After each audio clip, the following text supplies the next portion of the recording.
তো ভাই আমাদের টলিউডে আবার কলপাড়ার কাকিমাদের মতো ঝামেলা লেগে গেছে, একটা প্রোডাকশন হাউস ভার্সেস একটা ফ্যান ক্লাব। বলে রাখি প্রোডাকশন হাউসটা হচ্ছে উইন্ডোজ প্রোডাকশন এবং ফ্যান ক্লাবটা হচ্ছে Dev fan club. Welcome to my channel, welcome to another episode. তো I think everyone is doing fine in their respective lives. তো কেমন আছো? আশা করি সবাই ভালো আছো। তো এবার আজকে আমাদের টলিউডের লেটেস্ট খবর হচ্ছে বিশাল বড় ঝামেলা লেগেছে এবং সেটার জন্য শিবপ্রসাদ মুখার্জি লিগ্যাল অ্যাকশন নিতে পর্যন্ত চলে গেছে। তো এবার এই ঝামেলাটা কিভাবে শুরু হলো, এটাকে যদি আমরা এই বিস্তারিত ব্যাপারটাকে যদি একটু ছোট্ট করে বুঝি, তাহলে যেরকম ঋত্বিক চক্রবর্তীর কেসটা হয়েছিল, যে খাদানকে নিচে পোক করেছিল এবং ফ্যানরা তাকে চুদে দিয়েছিল, সে একটা ছেলে ছিল বলে অত কেউ মাথা ঘামায়নি এবং ঋত্বিকদার সবাই এগেনস্টেই ছিল, ইনক্লুডিং মি।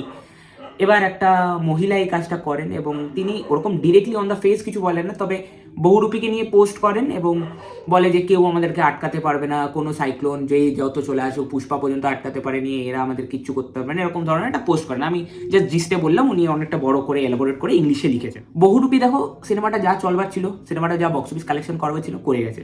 তারপরে যখন অন্য আরেকটা ছবি এসছে, বাংলারই একটা ছবি এসছে, ভালো পারফর্ম করছে, সেটাকে আমি সাধুবাদ না জানিয়ে সেটাকে নিয়ে যখন একটা মানে ডিফেমিং বা একটা পোকিং ভাবে আমি প্রেজেন্ট করছি যে আমার ছবি বহুরূপী ডেফিনেটলি ভালো ছবি এবং সেই ছবিটা কালেকশন করেছে, সেটাকে ডিনাই কেউ করছে না।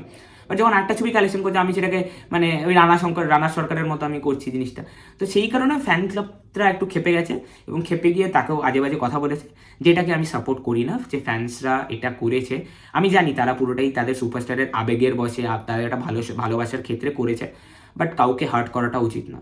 কিন্তু আবার আরেক দিক দিয়ে দেখতে গেলে যেই মহিলাকে এই কথাগুলো বলা হয়েছে তিনিও তো কাউকে হার্টটা করেছেন, তারও করাটা উচিত ছিল না। কিন্তু হ্যাঁ, যাই হোক, ফ্যান ক্লাবদের এরকম খিস্তি খামারি দেওয়াটা উচিত না, লজিক্যালি বোঝানো উচিত ছিল। কিন্তু আবার লজিক্যালি বোঝাতে গেলেও ভাই প্রবলেম আছে, কারণ কেউ কেউ লিখছে যে মাল্টিপ্লেক্সে 2 কোটি টাকা কালেকশন আর 15 কোটি টাকা কী করে ওভারঅল কালেকশন হয়।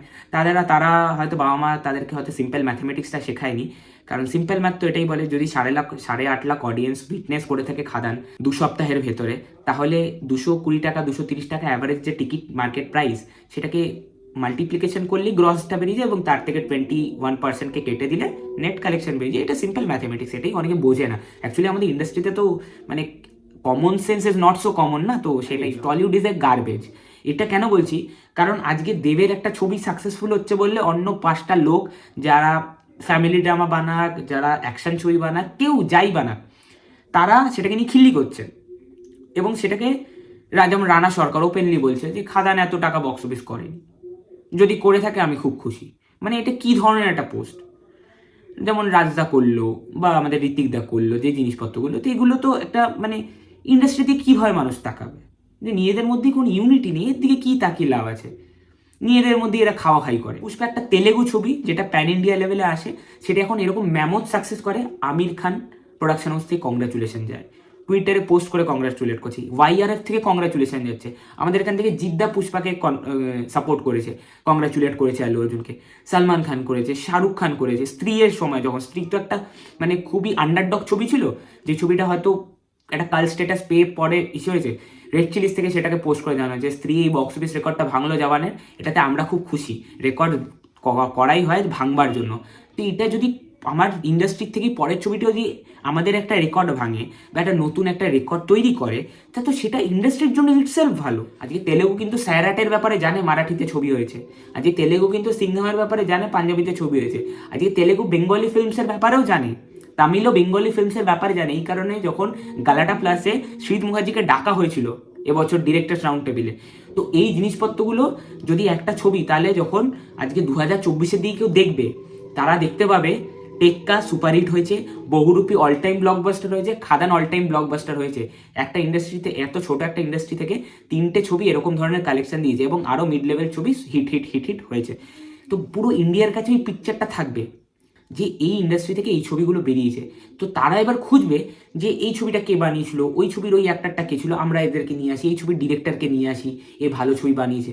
তখন মার্কেটটা বড় হবে, এই জিনিসপত্রগুলো ইন্ডাস্ট্রির ভেতরের লোকেরা পর্যন্ত পৌঁছে না, আমরা বুঝি কি বাল ছিঁড়বো? আমার কাছে দেখো ভাই, একটা জিনিস খুব ক্লিয়ার, যদি এই কলতলাগিরি এই ইন্ডাস্ট্রিতে বন্ধ না হয়, এই ইন্ডাস্ট্রি কিন্তু আরও দিনের পর দিন শেষ হবে। হয়তো এই বছরটা ভালো গেছে, তার আগের বছরটা কিছু ছবির জন্য ভালো গেছে, তার আগের বছর যেমন খুব ভালো গেছিল, এইটুকুনি ভালোটা সীমিত থাকলে হবে না। আমরা জীবনে 100 কোটির বক্স অফিস দিতে পারবো না। আজকে মালায়ালাম ইন্ডাস্ট্রি দিয়ে দিল 100 কোটির বক্স অফিস, আবেশাম দিয়ে, আমাদের মার্কো দিয়ে, এরা দিয়ে দিল। আমরা কবে দেব? মারাঠি দিয়ে দিয়েছে, পাঞ্জাব দিয়ে দিয়েছে, বেঙ্গলি কবে দেবে? বেঙ্গল ইন্ডাস্ট্রি সব থেকে রিচ ছিল, সেই জিনিসটা আমরা কোথাও হাতে ধরে নষ্ট করে ফেলেছি।